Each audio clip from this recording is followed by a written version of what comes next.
Boa noite, pessoal. Espero que todos estejam bem, assim como seus familiares.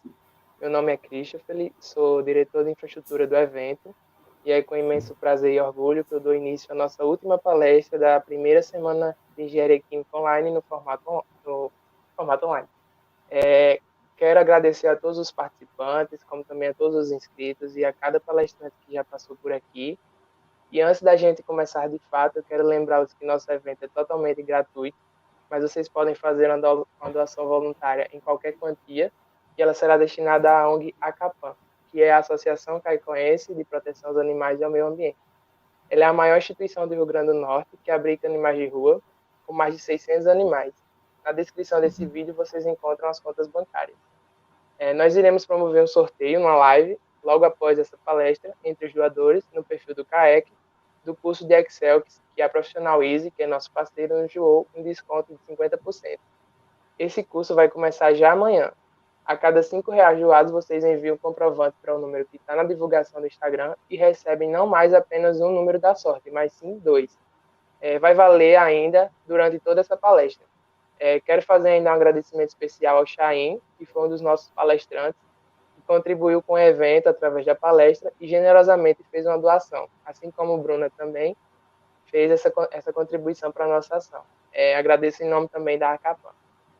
Pedimos a partir de agora que só utilizem o chat para nos enviar dúvidas que surgirem ao longo da palestra, e o pessoal vai selecionar algumas para o palestrante responder nos 30 minutos finais da palestra.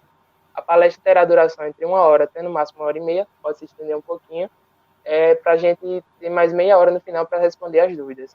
Qualquer dúvida sobre o evento, ou sobre o certificado, ou outra coisa qualquer, você pode entrar em contato com a gente pelo Instagram do CAEC, @CAECUFRN. E por fim, não menos importante, fiquem atentos que ao longo da palestra irá aparecer aqui embaixo 2 palavras-chave, uma nos minutos iniciais e outras nos minutos finais. Pedimos que não as escrevam no chat, anotem e coloquem no formulário de presença que será enviado ao final da palestra. O formulário esse que vai garantir a vocês o certificado de participação. Lá também vocês vão encontrar um espaço para dar um feedback do evento, bem como da palestra. A palestra de hoje tem como tema o papel do engenheiro químico na área ambiental. A palestrante será Bruna Cibele. Ela é uma profissional de ponta do ramo, é graduada em Engenharia Química pela UFRN e mestre na área ambiental pela UFRN e a USP. É uma das fundadoras da Equilibrium Soluções Ambientais, empresa que presta serviços de engenharia com foco na área ambiental. É a única mulher no estado a prestar serviços de investigação de áreas contaminadas. Ela tem um canal no YouTube, que é o canal Cultura Ambiental, onde posta ótimos vídeos. Acredito que ela vai comentar um pouquinho também sobre ele na palestra, assim como do seu Instagram. Nós vamos ter uma palestra muito completa, que vai abordar vários temas. Vai comentar sobre a investigação de áreas contaminadas, perícia ambiental, otimização dos processos de reciclagem, processo de remediação e recuperação de áreas degradadas, assim como as novas tendências da engenharia química no mundo pós-pandemia. Boa noite, Bruna. Com certeza essa é uma das palestras mais esperadas do pessoal, amantes do meio ambiente. Obrigada. Amantes do meio ambiente, assim como eu. Em nome do nosso centro acadêmico, eu agradeço por ter aceitado o meu convite, por toda a ajuda com dicas, na divulgação também. Estaremos aqui para auxiliar no que for preciso. Agora é com você e boa palestra a todos. Muito obrigada pelo convite. Hoje vai ser uma sexta diferente, vai ser uma sexta que vocês vão poder aprender várias coisas e vão poder ampliar o leque de possibilidades para vocês. Eu sei que tem muita gente receosa, inclusive quem tem empresa, quem já se formou, quem já está bem no mercado, hoje em dia tem medo também do problema da pandemia, do problema econômico, mas tudo tem uma solução e tudo tem todo desafio tem uma oportunidade. Encare sempre assim, todo desafio tem uma oportunidade. E agora eu vou apresentar para vocês, eu vou abrir a porta mágica do meio ambiente na engenharia química, né? Mas quem é Bruna, né? Quem sou eu? Então, eu fiz engenharia química na UFRN, né? Eu fiz um mestrado, eu concluí um mestrado sanduíche entre a UFRN e a USP em 2011, na parte de poluentes atmosféricos.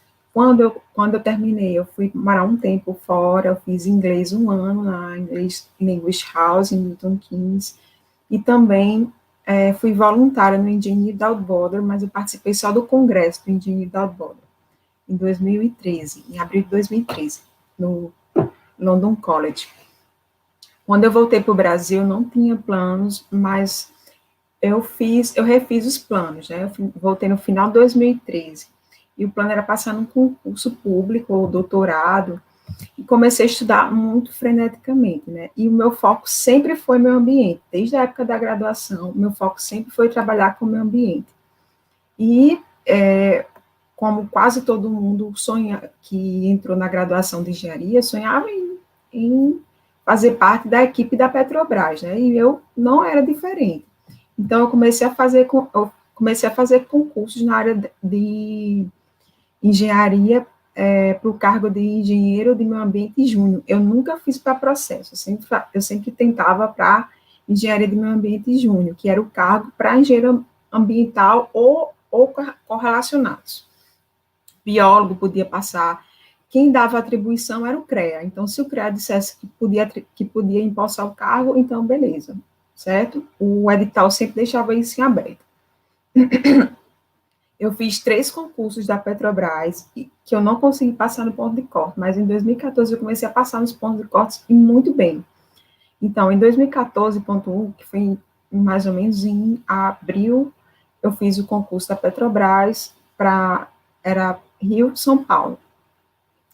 E deu 1.824 inscritos para o polo do Rio de Janeiro. E eu consegui me classificar em 16º, de quase 2.000 pessoas, né, para engenheiro de meio ambiente júnior. No ano seguinte, né, no final do mesmo ano, 2014, abri o edital da UFESA, e tinha a disciplina de normatização, certificação da qualidade e impactos ambientais na indústria do petróleo. Então, eu disse, essa aqui vai ser a minha vaga. E eu acabei passando. Em 2015 ainda, abriu outro edital da BR Distribuidores, não era da BR. E não eram só quase 2.000 pessoas, eram quase 4.500 pessoas para a vaga de engenheiro de meio ambiente júnior. Só era uma vaga. Mas eu fiz para saber o nível, saber como é que eu estava, sei lá, saber como é que eu estava ainda no meio daquela galera. E eu dessas quase 4.500, eu fiquei em 183 no Brasil. Então, assim, aí eu comecei a ver que realmente eu era muito boa na área de meio ambiente. Muito, muito mesmo. Eu podia competir com os melhores do Brasil. Quem quiser saber mais sobre essa história, eu conto bem direitinho essa história em dois vídeos, tá no meu canal do YouTube, que é esse aqui, Cultura Ambiental. E quem quiser também me seguir no Instagram é BrunaQC1. Eu sempre posto sobre projetos, educação ambiental, algumas coisas da minha vivência na área de meio ambiente, certo? Então, quem quiser anota, fica como dica para vocês, tá? Então, a palestra de hoje, ela vai falar sobre as atribuições, né, do engenheiro químico na área do meio ambiente, que são muitas. Tem amiga minha que ainda olha para mim e diz assim, você não quer ir para a parte de qualidade também, não? Eu não tenho condições, eu não tenho condições, gente. É muita coisa que dá para fazer na área de meio ambiente, só com a graduação de engenharia química. Mas por quê? Vamos entender. O curso de engenharia química ele foi normatizado, ele ganhou a legislação dele pelo CONFER em 73, na resolução 218, não sei se vocês já ouviram. Compete ao engenheiro químico ou ao engenheiro industrial desempenhar das modalidades 1 a 18, que é projetar, gerenciar, tal, referente ao primeiro artigo, a indústria química, petroquímica, de alimentos, produtos químicos, tratamento de água, instalações de tratamento de água industrial e de rejeitos, seus serviços afins e correlatos. Ou seja, o engenheiro químico, praticamente, ele é responsável por tudo, né? Desde o que ele é processado até o que é o rejeito, né? O que é o descarte, né, dos seus serviços e correlatos. E o descarte, os rejeitos, entra tudo, entra a água, entra solo e entra ar, digamos, que saem poluentes, certo? Então, por causa dessa legislação, no primeiro concurso, o CREA ainda me deu uma certidão para fins de empossamento, se eu fosse chamada. Mas, infelizmente, a Petrobras já estava em declínio, né? Em 2014, a gente não sabia, isso era uma vaga, obrigatoriamente só uma vaga, e cadastro reserva não é obrigado a chamar. Então, acabei não sendo chamada, mas acabou me preparando para exercer a profissão fora da universidade, porque grande parte das coisas que eu aprendi fora da universidade. Eu tive que aprender sozinha, certo? Então, assim, muitas vezes a gente se confia, não, vou fazer a lista que o professor passou, que vai ser igual à prova. Eu acho que é um fingindo que aprende e um fingindo que está ensinando, né? Não vão por aí, no caminho não é esse, certo? Algumas tendências. Eu não vou seguir aquele cronograma, não. Vou misturar algumas coisas porque fica difícil separar. Algumas novas tendências do mundo pós-pandemia, né? Começou a surgir, na verdade, houve uma grande aceleração da preocupação com relação à qualidade ambiental. Como vocês sabem, essa pandemia ela surgiu da interação homem-meio ambiente, incluindo o animal, né? Homem, animal, meio ambiente. Então, essa relação, às vezes, destrutiva, exploratória, eu tenho um dos vídeos que eu falo do especismo, que é como o homem se acha o rei de todos os animais, e que por isso não tem nenhum respeito aos animais, e acaba explorando, escravizando, né? Então, muitas dessas doenças surgiram por falta de um equilíbrio da interação homem-meio ambiente, certo? E as pessoas começaram a entender isso. Houve um processo de aceleração desse entendimento. A gente sabe que quem estuda na área ambiental, a gente sabe que esse entendimento ele veio desde a primeira grande conferência, que foi a Conferência de Estocolmo, em 72, certo? Ali foi o ponto inicial para o mundo entender que a gente não podia continuar com aquele ritmo de exploração, certo? Novas exigências para satisfazer ou atrair novos mercados de clientes, por exemplo, o selo verde, produtos que tenham selo verde, que não polui ou que fazem algum tipo de compensação ambiental. Eu falei sobre compensação ambiental, por exemplo, uma fábrica de roupa, ela pode plantar, sei lá, certas quantidades de árvores para certos lotes de roupas vendidas, certo? Isso é um tipo de compensação ambiental.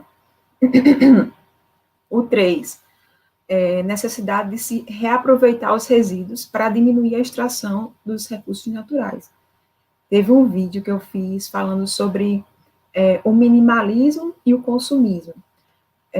Os Estados Unidos, um americano produz por ano 80 quilos de roupa usada, roupa que ele descarta. 80 quilos cada americano.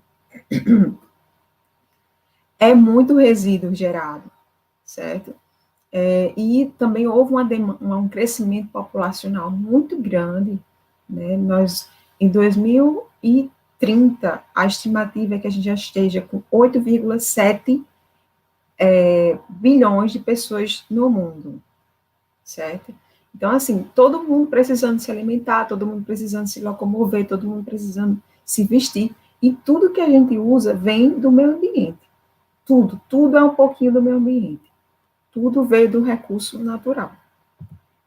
Então, eu falo, hoje tem se falado muito nisso, no sistema de produção, né? O linear foi o que aconteceu, começou a se desenvolver na Revolução Industrial, que é a extração, a produção, o uso e o descarte, né? Nós, engenheiros químicos, somos especialistas na produção do produto, né? E no descarte. Nós somos responsáveis, basicamente, por essas duas etapas aqui, ó. Produção e descarte, produção e descarte, produção e descarte, certo? Porém, agora, com o surgimento do novo tipo de produção, que é o circular, entre a produção e o uso, você vai ter várias etapas, como a reciclagem, a reutilização, o remanufaturamento.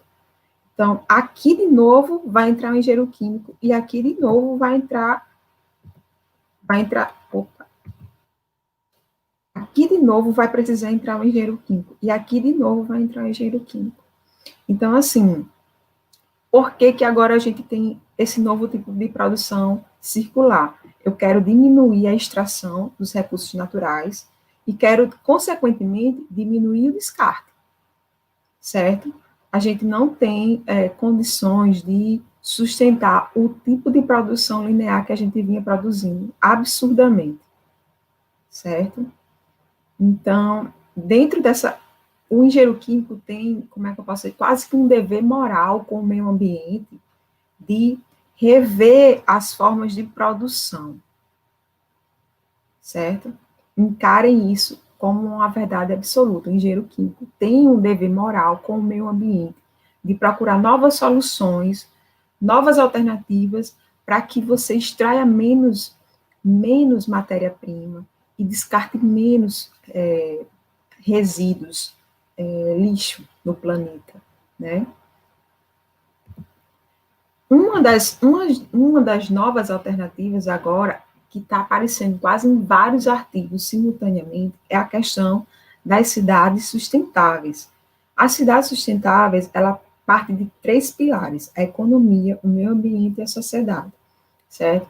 A economia é a geração de emprego, aumentar o comércio, produtividade, infraestrutura. O meio ambiente entra fornecer água à população, gerenciamento dos resíduos gerados, a biodiversidade, a energia, se essa energia é renovável ou não renovável, certo? E, consequentemente, a saúde. Se você tem água de qualidade, gerenciamento de resíduos com bom índice de aproveitamento, energias limpas, você vai ter uma sociedade mais sadia, certo? Então, de uma certa forma, está tudo interligado.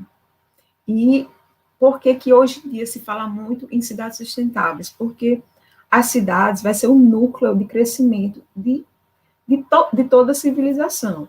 E a estimativa é que em 2030, no 2030, 60% da população já vai viver em cidades, viva em cidades. Então, você vai ter um aumento de quantidade de gente vivendo em um espaço menor. Então, isso vai gerar um gerenciamento maior de mobilidade urbana, de garantir qualidade de água, garantir um bom gerenciamento de resíduos sólidos, certo? E preservar a biodiversidade, certo? Eu coloquei aqui as 17 metas das Nações Unidas, que também está muito ligado com essa questão de sustentabilidade, que é erradicação da pobreza, e um dos itens que ele fala, doe o que você não usa mais para outra pessoa. É uma forma de você diminuir a pobreza. Ele traz até um dado, se eu não me engano, eu acho que é algo assim muito absurdo, 700 milhões de pessoas abaixo da linha da pobreza. É muita gente abaixo da linha da pobreza. Então, depois acabar com a fome no mundo. Um terço da comida que é produzida no mundo é desperdiçada. Um terço da comida. Saúde e bem-estar, educação de qualidade, igualdade entre os gêneros. Então, assim, todas as entidades internacionais estão batendo em cima da questão ambiental, certo? Que mais aqui? Garantir infraestrutura, qualidade de água, energias renováveis, consumo e produção responsável, ou seja, aquele negócio de consumir, não vai existir mais, certo? E assim por diante. Aqui é um gráfico de um artigo bem recente da Sustainable Cities and Society, o ranking das cidades mais sustentáveis. Então, Berlim está no topo. Berlim é extremamente sustentável. Você praticamente, as pessoas são muito, como é que eu posso dizer? Elas têm muita consciência do não desperdício da água. Lá eu fui à Alemanha e lá eles não gastam quase nada de água para tomar banho. É impressionante. E antigamente eles tomavam banho molhando a toalha e passando no corpo. Esse negócio de ficar com o chuveiro ligado lá não existe. Eles têm muita consciência ambiental. E com relação a resíduo sólido, eles separam o lixo, eles têm um cuidado, e isso é uma questão não só de políticas públicas, mas de conscientização de pessoa a pessoa, certo? Educação ambiental. Então, a gente vai entrar na gestão ambiental. A gente já sabe que tudo agora está meio que caminhando para a conscientização ambiental, que todos os processos daqui para frente, eles vão ter que diminuir a extração, certo? Diminuir a extração, consequentemente, diminuir o descarte, certo? A gente já sabe isso, a gente já entendeu isso, e o mundo todo está pedindo isso. As novas tendências vão ser essas. Um produto que foi produzido a partir de uma reciclagem. Por exemplo, alguns tênis já são produzidos com um solado de tênis com plásticos, microplásticos, que são prensados e produzem um novo tipo de um tênis. Produtos que serão reciclados vão ter grande, como é que eu posso dizer, valor de mercado, porque você conseguiu utilizar um resíduo e conseguiu, digamos assim, valorizar aquele resíduo e gerar um novo produto com ele, né?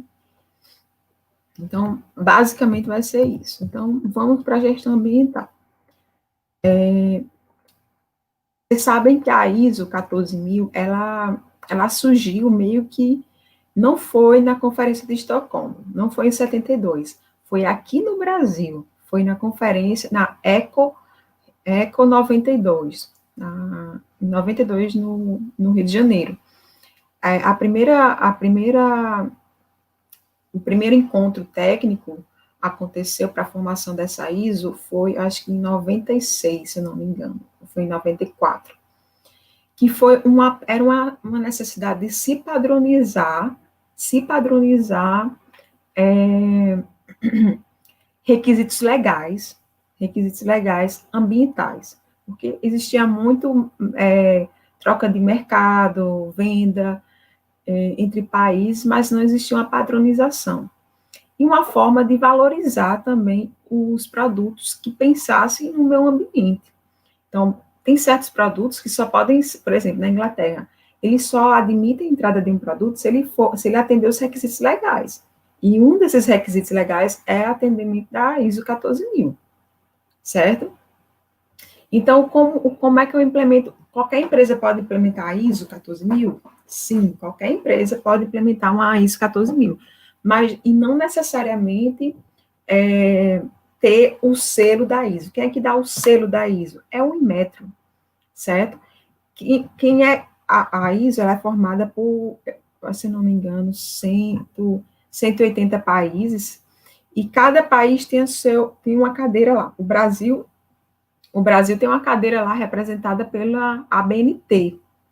A ABNT é a representante do Brasil e tem direito a voto lá e tal, participa da elaboração das normas internacionais, traduz as normas para o Brasil, e quem dá a verificação, quem dá, digamos assim, quem certifica é o Inmetro, certo? O órgão acreditador é o Inmetro. Então, você pode ter um sistema de gestão ambiental não certificado. Não, eu implementei, mas ele não é certificado, certo? E o que é que você precisa para ter Você precisa de uma política ambiental. O que é que essa política ambiental vai dizer? Quais são os seus objetivos? quais são suas metas, quais são seus valores, certo? A política ambiental vai dizer mais ou menos isso. E essa política ambiental, ela é estabelecida por quem tem o poder de tomar decisão. Não é o engenheiro, às vezes, que tem o poder de tomar decisão, é o dono da empresa. Então, quem decide o que é que a política ambiental vai atender é o dono da empresa, é quem tem a decisão, o poder de decisão, é a diretoria, certo? Aí o planejamento entra. Quais são os requisitos legais que eu tenho que atender?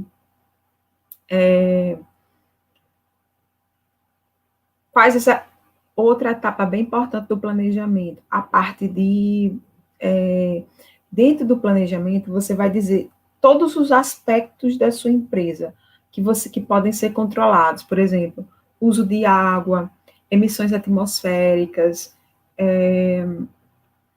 vazamento.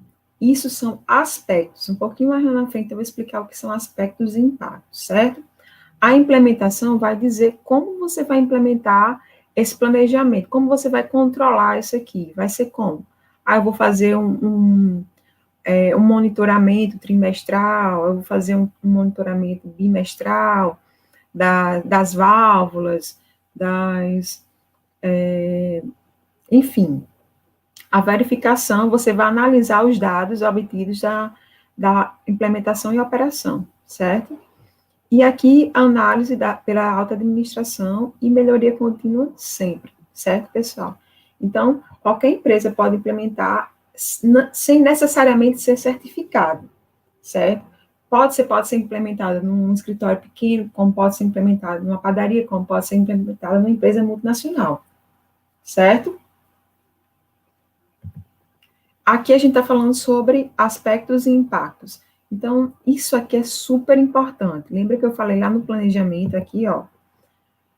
Aqui no planejamento você vai listar os seus aspectos, para que não gere impactos, porque o que eu posso controlar são os aspectos. O que eu posso controlar são os aspectos. Eu não controlo os impactos, certo? Então, assim, o que são aspectos? São produtos de atividades, produtos e serviços de ações humanas, certo? Que tem o potencial de causar um impacto ambiental, que tem o potencial de causar um impacto ambiental. Então, vamos entender alguns exemplos de ações humanas. Lavagem de roupa, o aspecto é o consumo de água, e o impacto seria a redução de disponibilidade hídrica. Por exemplo, armazenamento de combustível, é uma ação humana. O aspecto seria o vazamento. E o impacto seria a contaminação do solo e da água. Ou seja, gente, impacto é alteração. Falou de alteração, é um impacto.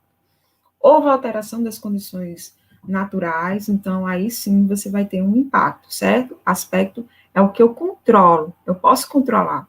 Impacto eu não controlo mais. Já aconteceu uma alteração, certo? Alteração física, química, biológica, é um impacto. O impacto, gente, pode ser positivo e pode ser negativo. Nem sempre todo impacto ambiental ele é negativo. Existem impactos positivos, como a criação, a geração de emprego, o aumento deixa eu ver, o aumento da frota de ônibus, por exemplo, o impacto que um shopping pode causar num bairro.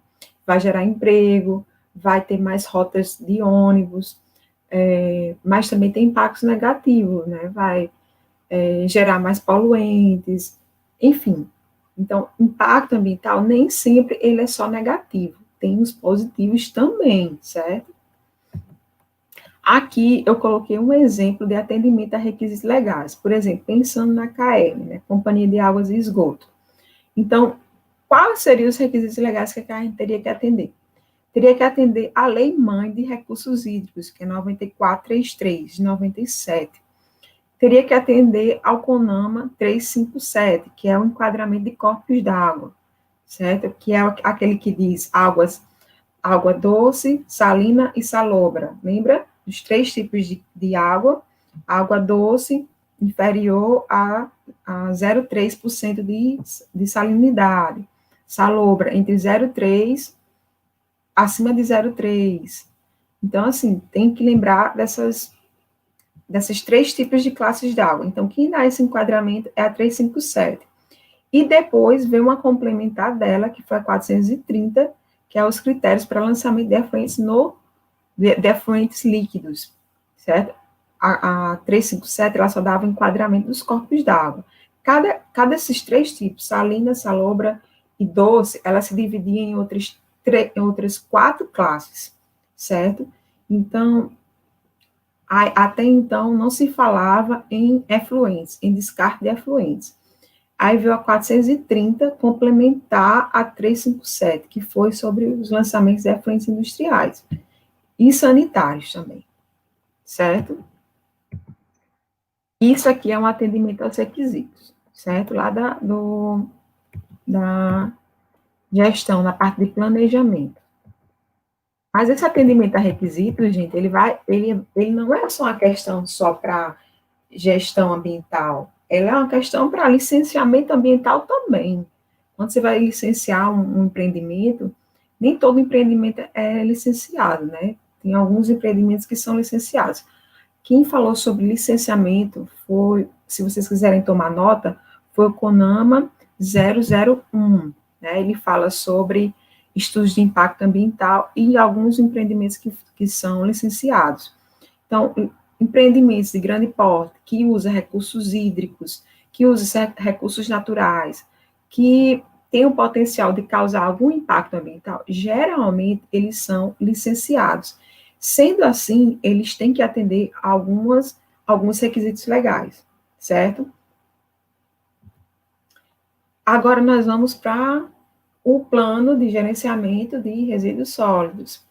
O engenheiro químico ele tem um papel muito importante nessa parte. E como eu falei lá na frente, a gente está vivendo um ano eleitoral.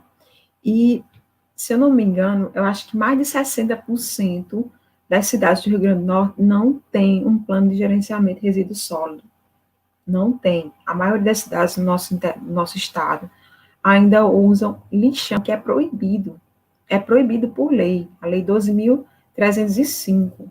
E então, se essas cidades, elas realmente tivessem um bom gestor, que fizesse um bom planejamento, Bruno, é caro fazer um aterro sanitário, a gente não tem condição e tal. Beleza, não tem condição de fazer um aterro sanitário, faz pelo menos um controlado, sabe? Tenta pelo menos melhorar, separar o lixo, separar os resíduos. Hoje em dia tem muita gente ganhando dinheiro com reciclagem. 100% do alumínio, praticamente 100% do alumínio que a gente consome por aí, latinhas, aquelas embalagens de quentinhas e tal, é reciclado.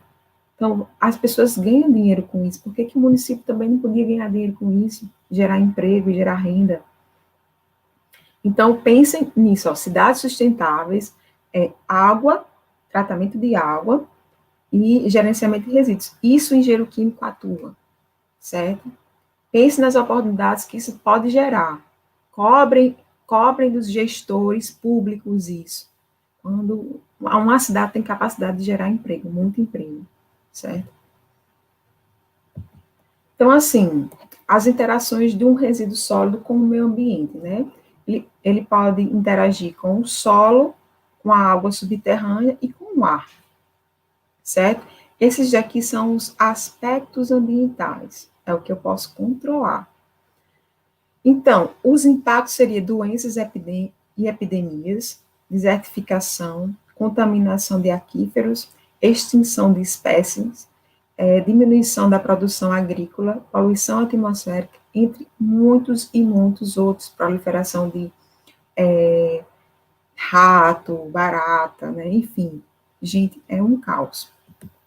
Né? Então, problemas de falta de gerenciamento de resíduos sólidos, por exemplo,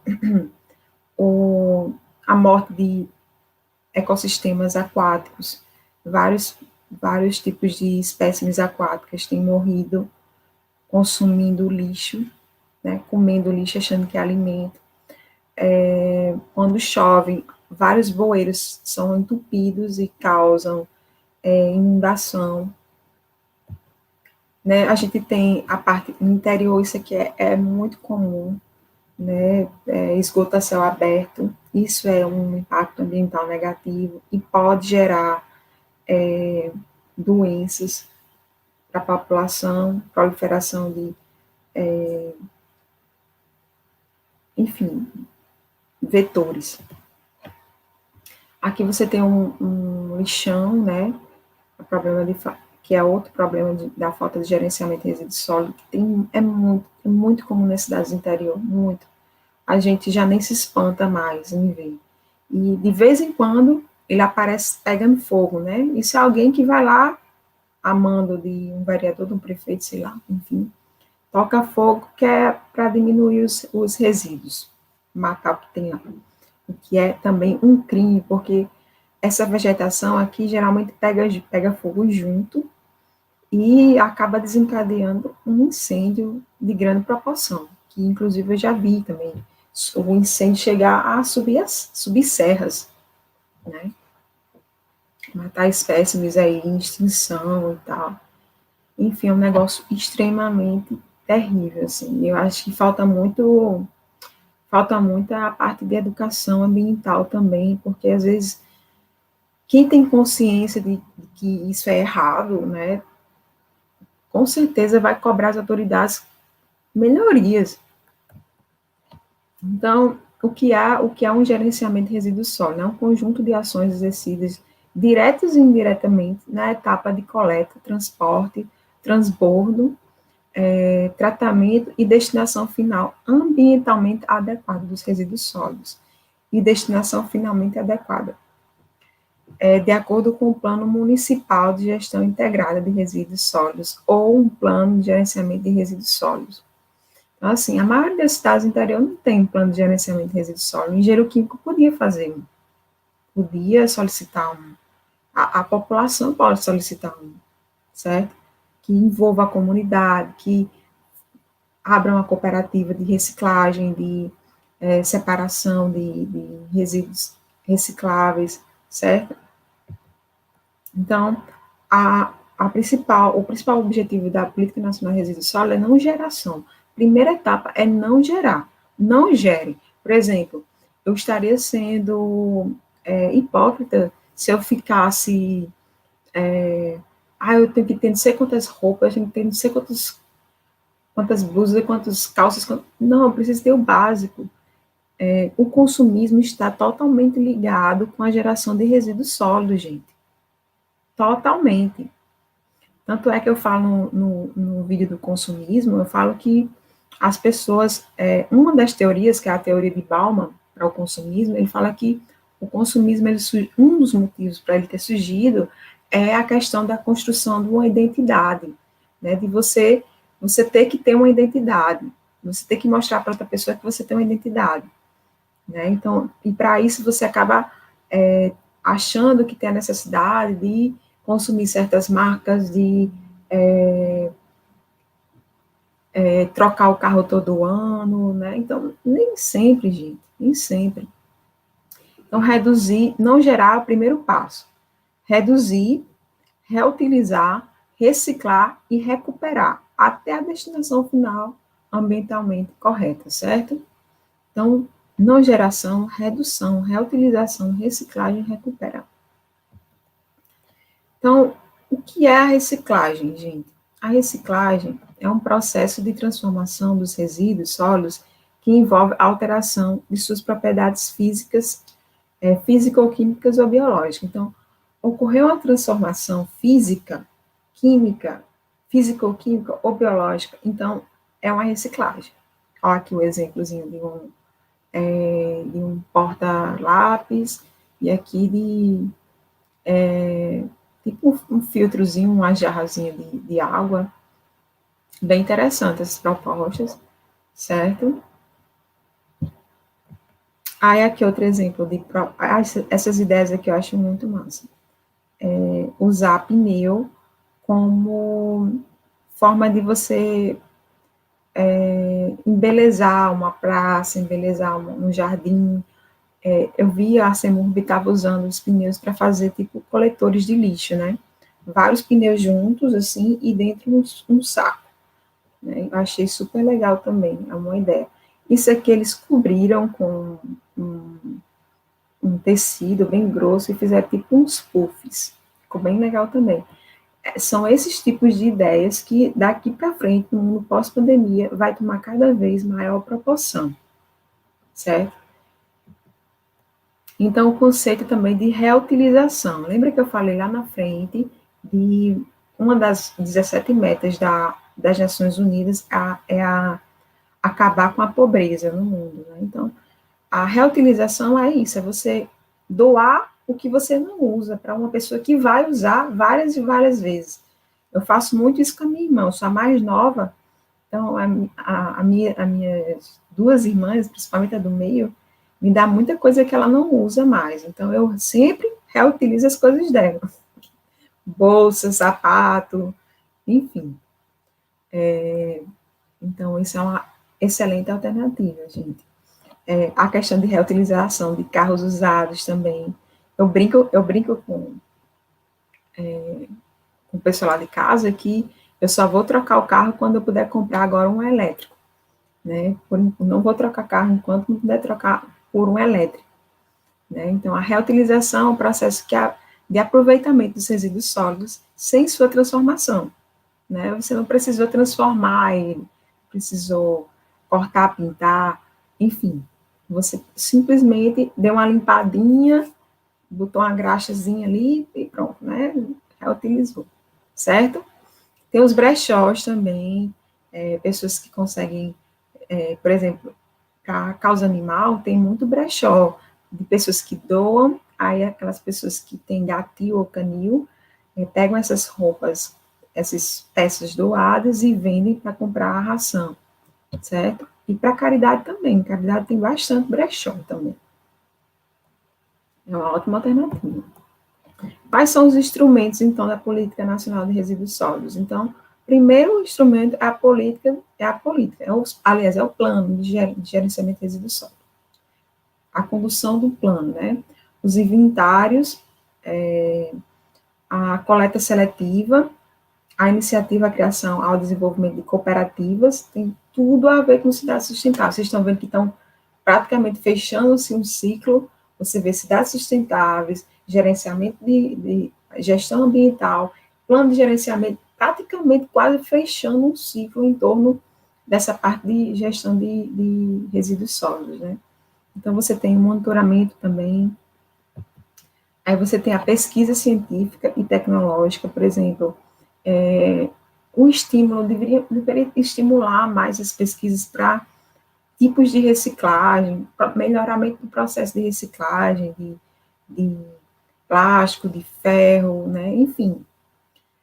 A educação ambiental, gente, ela é um critério básico da Política Nacional do Meio Ambiente, que eu não coloquei nessa apresentação, mas ela é a base de todas essas políticas que eu estou falando, que é a Lei 6.938, de 81, a Política Nacional do Meio Ambiente. E dentre os instrumentos da Política Nacional do Meio Ambiente, você tem a educação ambiental em todas as esferas. Em todas as esferas. E a gente praticamente não vê a educação ambiental na escola fundamental, nem no ensino médio, né? O que é uma grande pena. Eu gosto muito de caminhar na via costeira.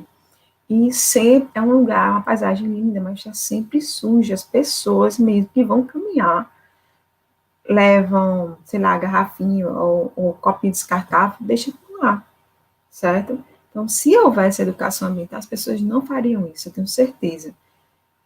Eu levo sempre o meu canudo ecológico, e depois que eu caminho, eu vou lá, compro o coco, uso meu canudo ecológico, vou para casa com o meu canudo ecológico e pronto, não produzir nenhum resíduo no seu corpo, né?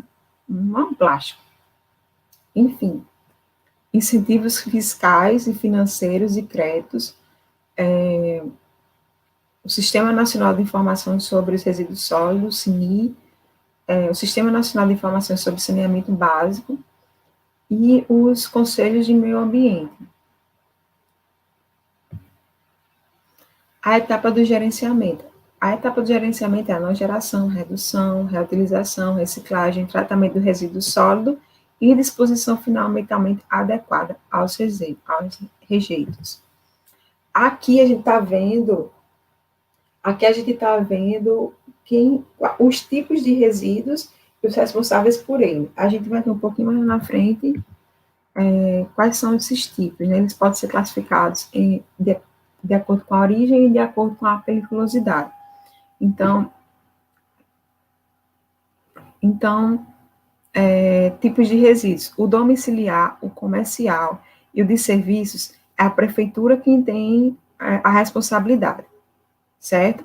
A indústria é responsabilidade do gerador, ou seja, do dono da indústria, certo? O da saúde pode ser do gerador e pode ser público. Geralmente aqui, quando o hospital é público, então o responsável é o órgão público. Quando o hospital ele é particular, então o gerador, o hospital é que é o responsável. O agrícola é o gerador. Então, quem compra fertilizantes, aqueles sacos de fertilizantes, o agricultor ele tem que deixar no local correto, né?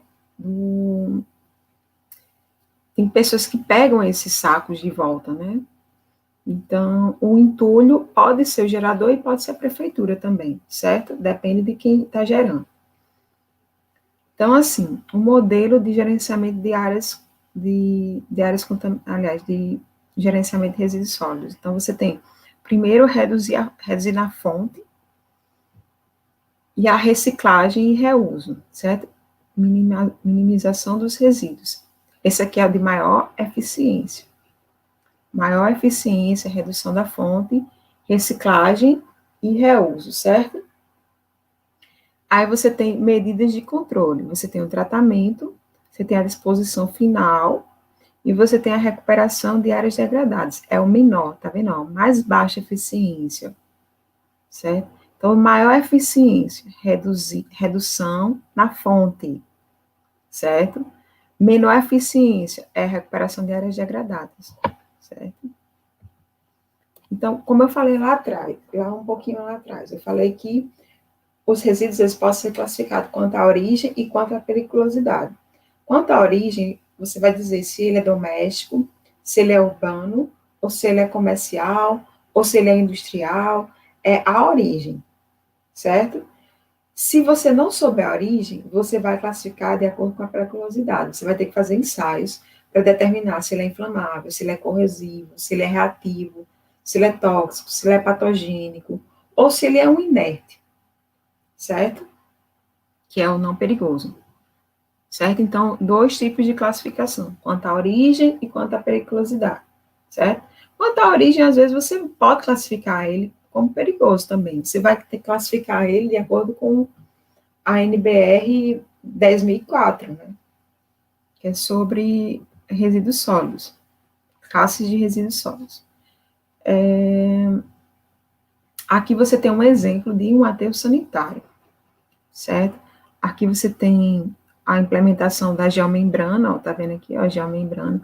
Antes da geomembrana, você vai ter um adensamento do solo, um adensamento do solo, o solo vai ser compactado, se eu não me engano, é até 10 a menos 9, esqueci a unidade, mas ele primeiro é comprimido, aí depois você vem com a parte de geomembrana, e depois você vem com os dutos por onde vão passar os gases, né? Você sabe que são gerados dois tipos de produto da decomposição dos aterros sanitários.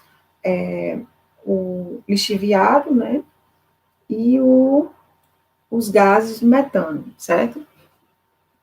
E aqui no final, ó, olha as etapas de um aterro sanitário, né? Você tem as etapas do aterro sanitário. E aqui no final, essa área ela foi reabilitada, certo? Ela foi reabilitada. Então, inclusive, se eu não me engano, na ANP já tinha uma norma para você padronizar aproveitamento de gás metano de aterro sanitário. Dê uma olhadinha lá, eu não lembro como é o nome dessa norma, era quando eu dei uma olhada, eu estava no doutorado ainda, Isso foi em 2016, 16 para 17. A ANP estava estudando uma norma de padronização do gás metano de produção de aterro sanitário, certo? Se não me engano, o Rio Grande do Sul já tinha até um teste, já tinha feito até um teste com reaproveitamento desse gás metano, certo? E aqui é só um modelozinho de aproveitamento de gás metano.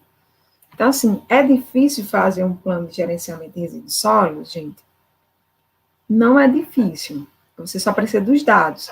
Primeiro, fazer o levantamento dos tipos de materiais que são gerados. Por exemplo, eu já fiz para obra, e o de obra foi mais difícil, porque você tem que conhecer todos os materiais de uma obra de construção. E eu não era muito assim, como é que eu posso dizer, muito familiarizada com essa questão de resíduos de obra, então eu tive que aprender. E é uma lista imensa, dependendo do tamanho da obra, né? Então, primeiro passo é pegar a lista de materiais.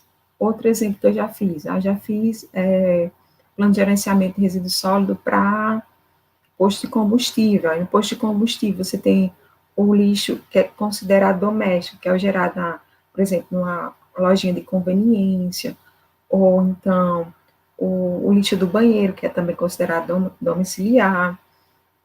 Você tem e o comercial, né? Você pode dizer também que é comercial, que é aquele gerado, por exemplo, num escritório, certo? Então, assim, o plano de gerenciamento vai depender sempre da questão da quantidade de material, da lista de material e depois da classificação. Quando eu não sei a classificação, como é que eu faço? Então, eu vou precisar requerer testes laboratoriais para saber se ele é inerte, não inerte, inflamável, corrosivo, para depois classificar quanto à periculosidade, certo? Mas quando você sabe a origem, dá para você estimar, dizer que não é, ou procurar fazer uma pesquisa, certo? Então, assim, fechamos 2 ciclos da parte de engenharia química no meio ambiente. A gente fechamos 3. Fechamos a parte de gestão ambiental, fechamos a parte de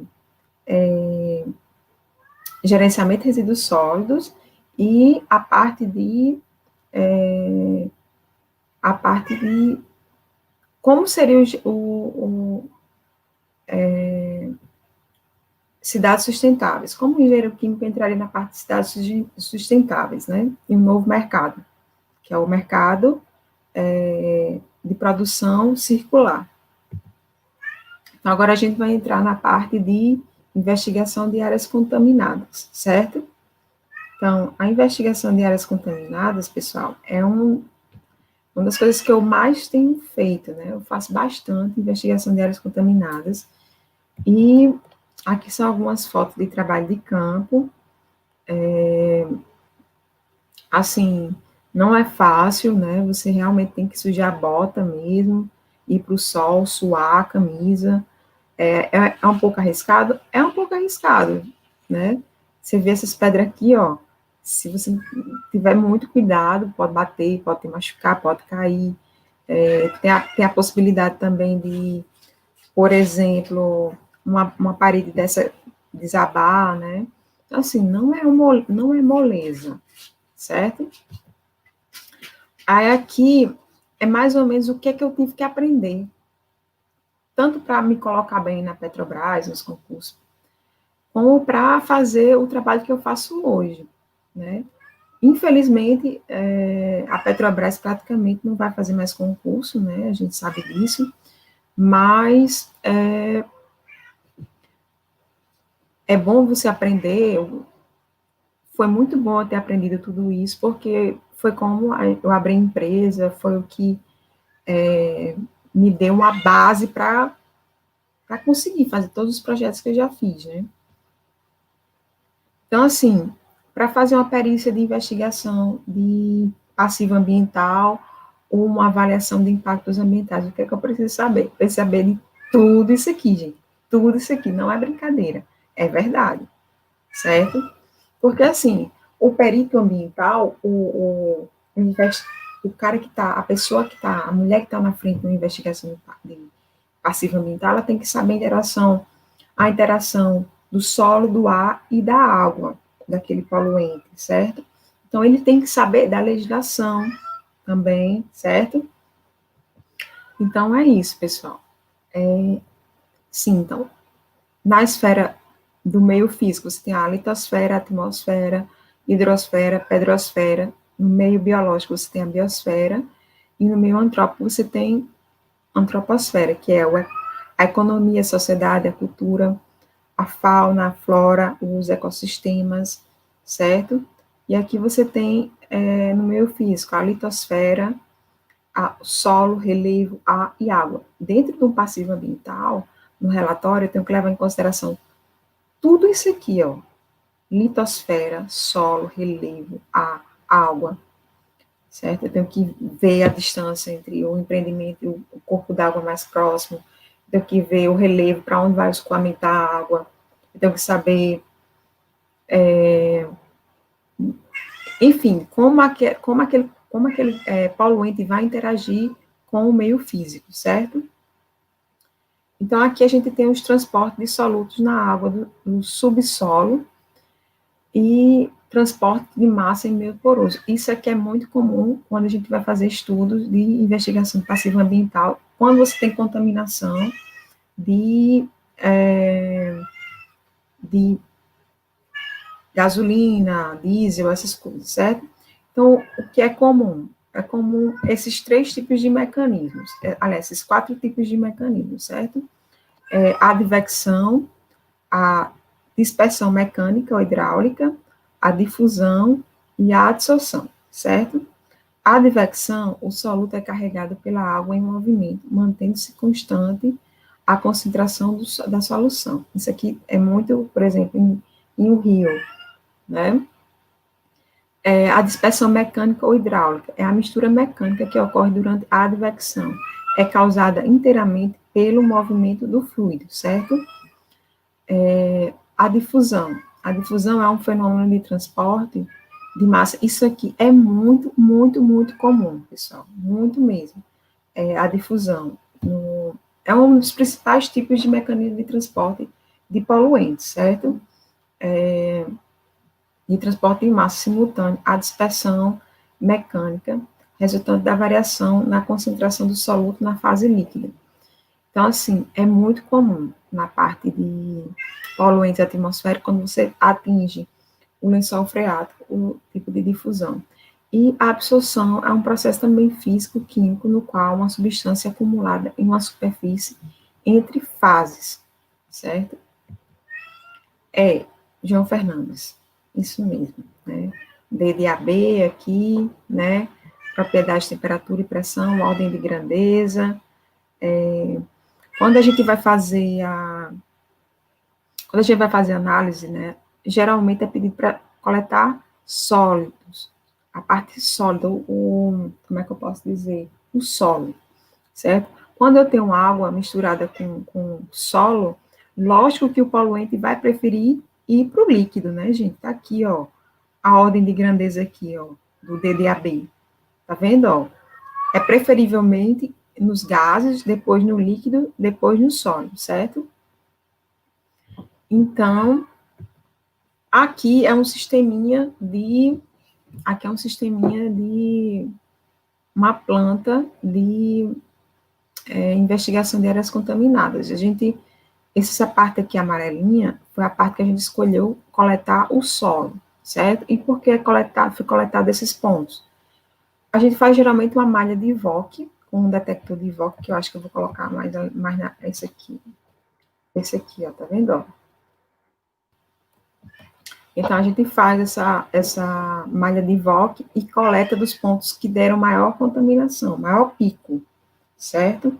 Então, foram esses pontos aqui, a gente coleta os pontos para fazer a análise no laboratório, certo?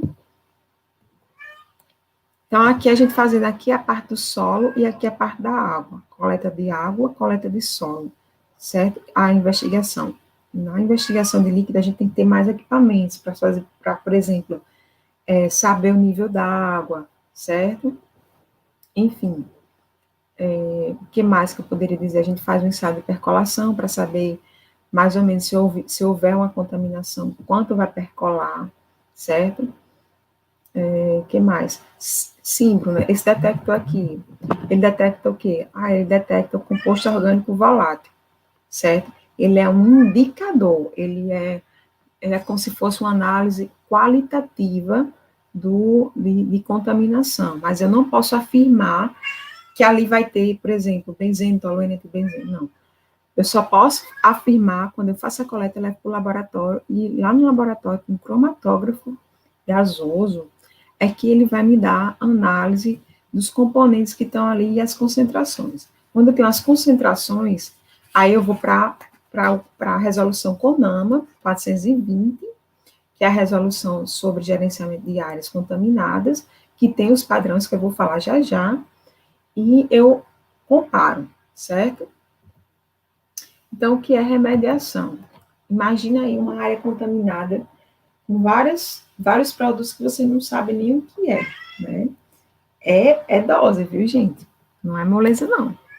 Então, assim, o que é a remediação? É uma das ações de intervenção para a reabilitação de uma área contaminada, que consiste em aplicação de técnicas visando a remoção, contenção ou redução das concentrações de contaminantes. A reabilitação. A reabilitação é uma ação de intervenção realizada em uma área contaminada, visando atingir um risco tolerável, certo? E a remediação é a redução das concentrações de contaminantes. Reabilitação, risco tolerável, para o uso declarado ou futura área. Valores orientadores são as concentrações de substâncias químicas que fornecem orientações sobre a qualidade e as alterações do solo e da água subterrânea. Então, assim, os valores de referência de qualidade. Por exemplo, a 420, ela tem os valores de referência de qualidade federal, mas cada estado ela pode estabelecer seus próprios valores de referência de qualidade. Como o nosso estado ainda não tem, então a gente usa sempre o federal, que é um parâmetro como se fosse uma média, certo? Então, assim, é o valor de referência de qualidade. Abaixo daquele, até aquele valor, ali está, como se fosse uma área totalmente limpa. O valor de prevenção é a concentração de valor limite de determinada substância do solo, tal que ela seja capaz de sustentar as suas funções principais. Ou seja, se eu estou um pouco acima do valor de prevenção, então já tem uma área suspeita de contaminação. Se eu estou abaixo do valor de prevenção, eu estou com a área tranquila, é considerada limpa, certo? Valor de investigação. O valor de investigação é a concentração de determinada substância no solo ou na água subterrânea, da qual existem riscos potenciais, diretos ou indiretos, à saúde humana. Então, se eu tiver uma substância igual ao valor de investigação, eu já tenho uma área com risco, certo? Com risco potencial de contaminação. Não precisa estar nem acima, basta estar igual, certo? Então, áreas contaminadas. Condição ambiental, você tem a condição ambiental, a condição atual, o abandono e a ação corretiva, certo? Aí aqui você tem ação corretiva, pode ser o quê? Recuperação que supere a condição inicial. E esses casos é muito difícil a gente encontrar, viu, gente? Aí você tem a restauração, que é deixar exatamente como estava na condição ambiental inicial, e você tem a reabilitação, que é você reduzir a concentração de contaminantes ou diminuir o risco de contaminação, certo? Aí você tem a atuação natural, atenuação, aqui na verdade é atenuação natural, que é um processo de, tipo, reabilitar naturalmente, sozinha ela vai se reabilitando. Recuperação espontânea e a continuidade da degradação, que é, pelo amor de Deus, ninguém pode. É crime isso aqui, né? Mas está dentro do abandono. a atenuação natural é quase considerada um abandono. Então, aqui são duas áreas degradadas, né? Você tem aqui uma área que foi totalmente suprimida a vegetação, e aqui você tem uma área onde houve mineração, né? A área de mineração. Então, duas áreas totalmente degradadas, né? Aqui eu vou falar só uma técnica de remediação, certo? Senão fica muito longo a palestra, é a Land Farm.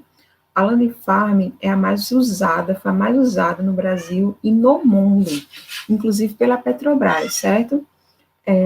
A Land Farm também é conhecida como tratamento de terra ou aplicação de fertilizantes. É uma tecnologia de remediação acima do solo que reduz as concentrações de componentes de petróleo através da biodegradação.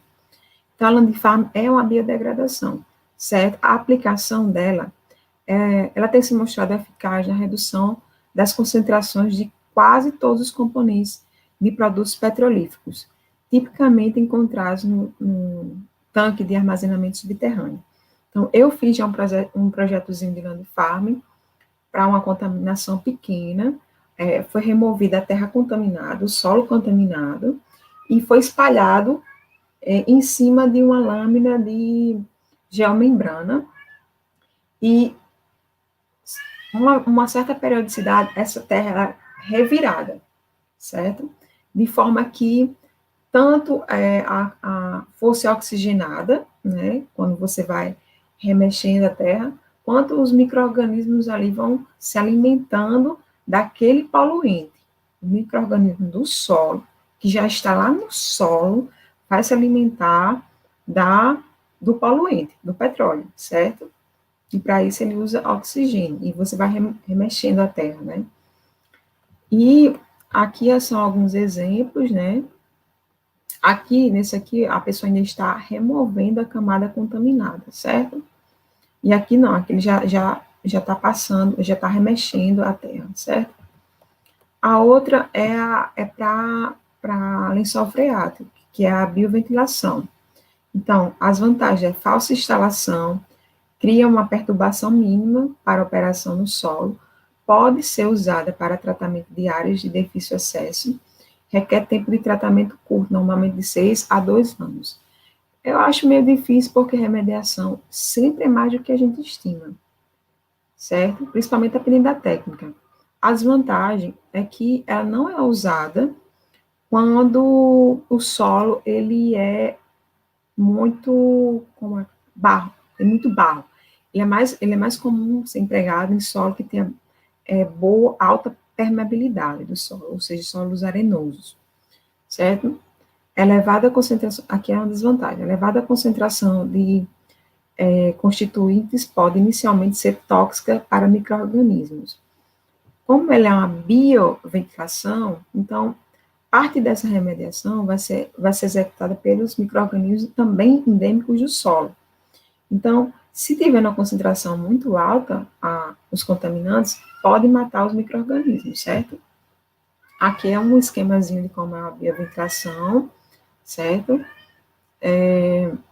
Aqui você tem a injeção de ar na parte insaturada do solo, porque você tem duas partes, a parte saturada do solo e a parte insaturada do solo, certo? E você tem a parte insaturada do solo, a parte saturada do solo, que você vai aplicar vácuo aqui. Então, vai puxando os gases, né?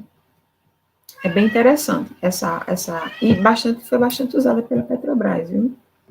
E aqui você tem o monitoramento ambiental. Eu vou falar de dois monitoramentos, que é o que a gente mais tem feito, que é solo e água, certo? Então, aqui você tem o monitoramento dos poços de água, o monitoramento de água. Você tem aqui a fase livre, né? E aqui você tem o monitoramento da coleta de solo, certo? Aqui você tem a parte dos equipamentos, você pode usar, tem outros equipamentos que a gente usa também, com multiparâmetro para a água, a conservação das amostras é super importante também. Sempre lembrar que separa amostras de água separada de amostras de solo. Nunca deixa elas juntas, certo, pessoal?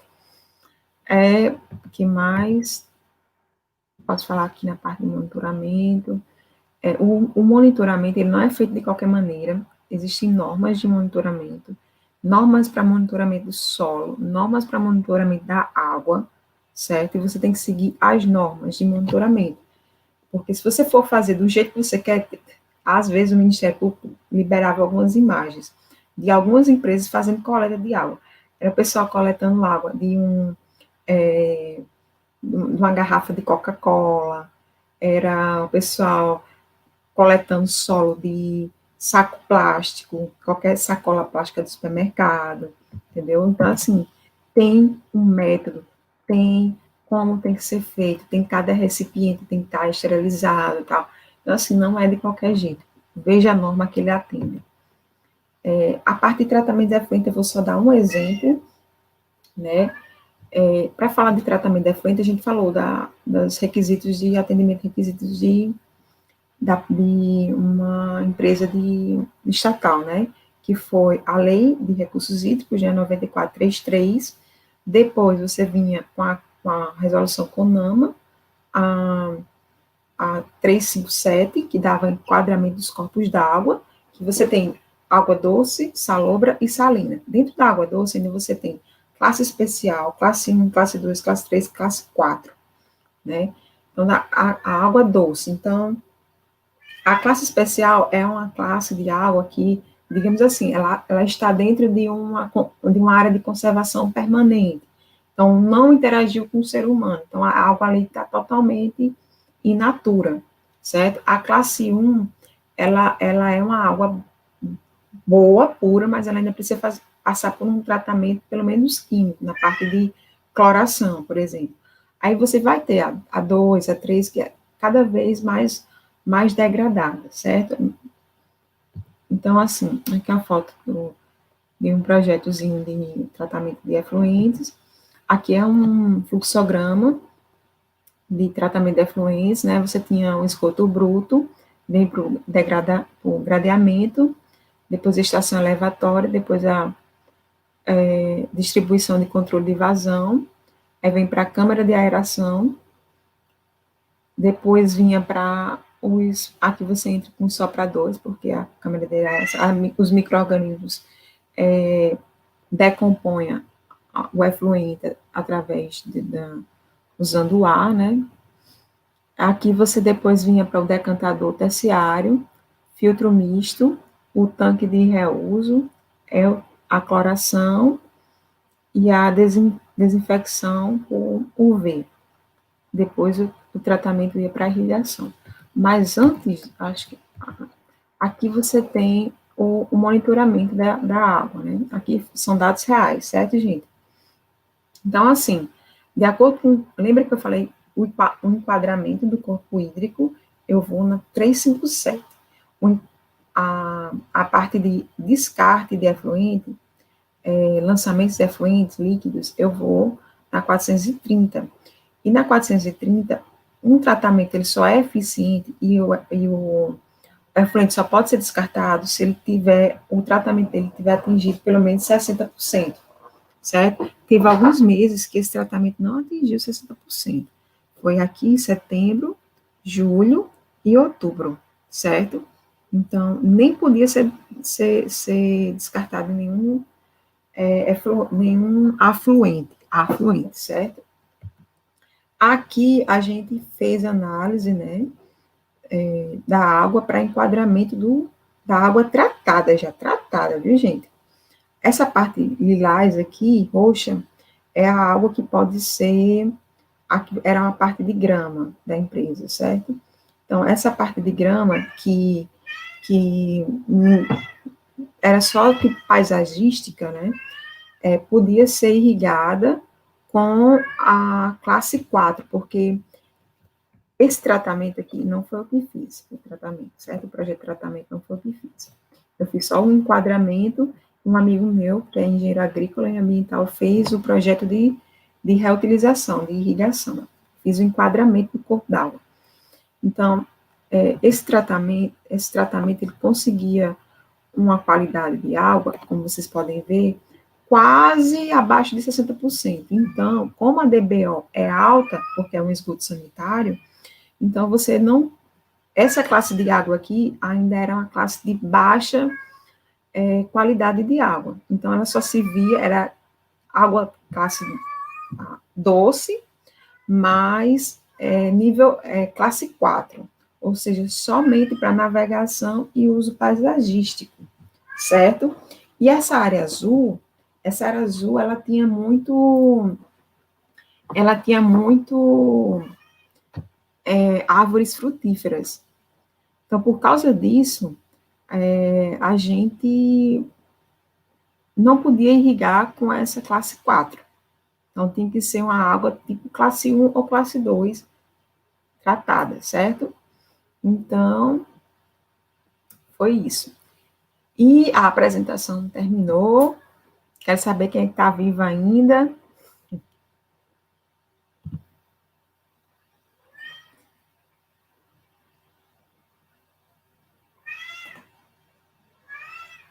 Alô?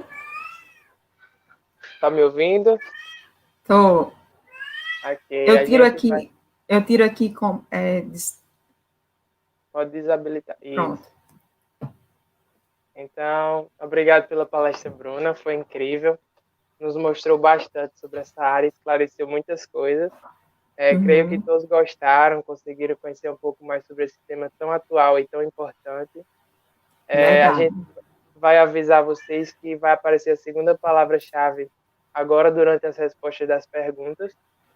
E o pessoal selecionou algumas perguntas para a Bruna responder. Então, vamos começar agora. Tami Jennifer perguntou: onde pode atuar órgãos públicos, empresas, o profissional de engenharia química da área ambiental? O empreendedorismo é uma boa opção? O empreendedorismo é uma boa opção, principalmente agora que a gente sabe que não vai ter mais concurso público. A principal empresa da gente, que era a maior estatal da empresa, quebrou praticamente. Eu comecei a estudar, o que me motivava a estudar era trabalhar na Petrobras. E, por exemplo, aqui no nosso estado, a Petrobras encerrou os serviços. Então, para mim, foi muito triste. Por mais que eu soubesse que o prazo, o petróleo não era de boa qualidade, que a produção já não vinha mantendo a empresa funcionando, quando disseram fechou, para mim a ficha tinha caído que realmente a Petrobras estava realmente fechando as portas, vendendo vários ativos. Então, é triste, mas por causa disso, eu abri minha empresa. Então, pode ser a solução para outras pessoas também, né?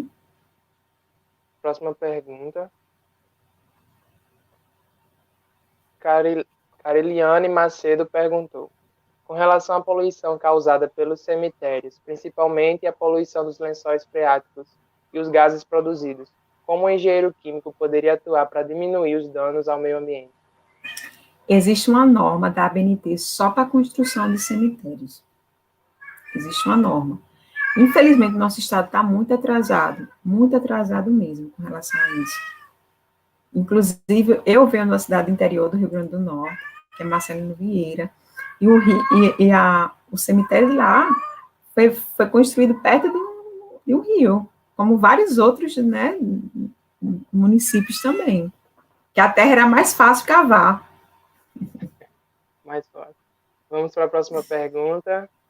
Heloísa Macedo perguntou: quais seriam as principais qualificações, capacitações necessárias para o engenheiro químico atuar na área ambiental? Olha, Heloísa, eu estudei by myself. Então, assim, tem gente que faz curso de especialização, eu não fiz. Eu peguei, o que é que eu peguei? Eu peguei a legislação ambiental todinha, comecei a estudar a legislação ambiental inteira, comecei a usar, por exemplo, normas internacionais, estudava por EPA, tipo assim, eu fui, sabe, eu vou para o melhor. Então, tipo assim, eu acabei produzindo, eu produzi eu produzi meu próprio conteúdo, eu tenho até hoje, eu acho que são vários cadernos, assim, mais ou menos assim, são 5 cadernetas, de resumos e resoluções de concurso, sabe? Sim. Então vamos para a próxima pergunta agora. Marina Moura perguntou: como é feita a análise da pluma poluidora? Tem algum critério específico para seguir? Então, a gente segue a resolução 15.000 alguma coisa da BNT, para elaboração de pluma também, certo? A CETESB, ela disponibiliza, não sei se é a CETESB, não, a CETESB disponibiliza tem um outro item que a gente pode fazer, é a análise de risco ambiental, que a CETESB disponibiliza um softwarezinho, mas é bem simplesinho, é por Excel, que dá uma estimativazinha do risco. Que esse risco também é uma das etapas de remediação também.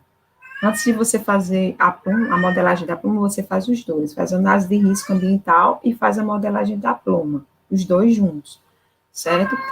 A análise de risco, a CETESB disponibilizou um software, que é em Excel, certo? Mas o IDEMA daqui, do Rio Grande do Norte, não, o IDEMA, lógico que é daqui, o IDEMA não aceita usar o da CETESB, que é que use um software pago, que é o Risk Basic, né, para fazer essa análise de risco. Mas, enfim, a modelagem de pluma, você pode usar alguns modelos da APA para fazer, certo? Tá bom, vamos para a nossa última pergunta agora. A Kimberly Leão perguntou: quais as literaturas sobre a área ambiental você poderia indicar? Trabalho na área ambiental, porém meu curso não abrange conhecimentos suficientes. Olha, o primeiro livro que eu li foi o livro de Engenharia Ambiental, de Maurício Braga, acho que Braga. Eu até tenho ele aqui, mas eu não. É Engenharia Ambiental, o nome do livro. E o autor é Braga. Eu acho que quase todo mundo conhece esse livro. Esse livro é muito, muito bom. Esse livro é uma base. Lê esse livro. Depois desse livro, tem outro livro que é Avaliação de Impactos Ambientais, de Henrique Sanches, também é muito bom. Procure um livro de direito ambiental. Eu gosto muito desse livro aqui, ó. Eu gosto muito desse aqui, Direito Ambiental. Dá para ver. Tá dando para ver. Publicação Atlas. Eu adoro esse livro, ele é todo cheio de marcação. Eu leio, reviso, certo? O Standard Método também é um bom livro, né? E estude a legislação mesmo, como está lá na Constituição, como está nas resoluções CONAMAs, todas são gratuitas, certo? Teve mais uma pergunta que o pessoal pediu para a gente colocar aqui. Matheus Diógenes perguntou: existe nas empresas em que você trabalhou uma preocupação para fazer pesquisas sobre qualidade de saúde da população das redondezas para fazer correlações, além de análise do solo e água? Olha, o que Matheus falou é chamado de Índice de Qualidade Ambiental. Ele é um dos parâmetros para a avaliação do desempenho ambiental. Isso que você falou é chamado de Índice de Qualidade Ambiental, está dentro da resolução ISO 14.031, que é a avaliação do desempenho ambiental. Que aí você vai fazer, ao redor da empresa, você escolhe alguns parâmetros para avaliação, por exemplo, quantidade de espécimes que vivem ao redor, poluição atmosférica ao redor, qualidade da água ao redor. Então, Matheus, se você quiser se aprofundar mais ou menos nessa parte, você dá uma pesquisada na ISO 14.031, que é a avaliação de desempenho ambiental. E se nessas empresas que eu trabalhei, eu acho que a empresa mais ambientalmente correta que eu vi, que eu achei fantástica, eu vou citar o nome, porque é um bom exemplo, foi a Bemis Ancor, que ela faz embalagens, inclusive foi essa empresa que faz o tratamento da própria água e reutilização para arborização, ela reutiliza a água, trata e reutiliza a água. Então, foi a empresa que eu vi, assim, que tinha mais digamos assim, a parte de preocupação ambiental, sabe? Então é isso, você quer deixar algum recado final para o pessoal? Pessoal, eu só digo a vocês que muito obrigada por estarem comigo hoje à noite, sexta comigo, sextou. Estou com essa de É, SEC Online. é, quero que, desejo para vocês que essa palestra tenha ampliado os horizontes de vocês, né? Tem muita possibilidade ainda, por mais que alguns tipos de empreendimentos vão acabar. Isso faz parte do processo da vida, da evolução, mas outros vão se abrir. E essa parte de meio ambiente vai se abrir com muita força, e o engenheiro químico vai entrar nessa parte com muita força também, porque por mais que ele não entre diretamente, ele vai entrar indiretamente no processo. E todo o processo vai ter que ter uma visão da parte do aproveitamento energético, da reciclagem, da reutilização. Então é isso. Mais uma vez, obrigado, Bruna, por ter aceitado o meu convite. E obrigado a todos vocês que nos acompanharam até aqui e também durante todo o evento. Obrigado também à equipe de apoio do evento, tanto do StreamYard como também a do YouTube, como todos os do centro acadêmico que nos auxiliaram na realização desse evento. Não vou citar nomes porque para não ter o perigo de esquecer de ninguém, mas quero agradecer especialmente a Juan, que é o nosso diretor acadêmico, que acreditou nessa ideia e ajudou bastante. Enfim, o formulário já foi enviado pelo e-mail. Eu quero lembrar vocês que ainda não responderam, respondam o formulário de satisfação, bem como também as palavras-chave que apareceram aqui embaixo durante a palestra. O formulário esse vai garantir a vocês a presença e o certificado, e ele vai estar disponível por 30 minutos. Esse vídeo vai ficar disponível aqui no nosso canal, acredito que no canal de Bruna também. Daqui a 5 minutinhos eu vou fazer o sorteio através de uma live do desconto do curso de Excel pelo Instagram do CAEC. E eu convidei um dos membros da Acapam para falar um pouco mais sobre a ONG. Quem ainda quiser doar após o sorteio, é só entrar em contato com eles. No mais é isso. Obrigado a todos vocês por tornarem esse evento uma realidade.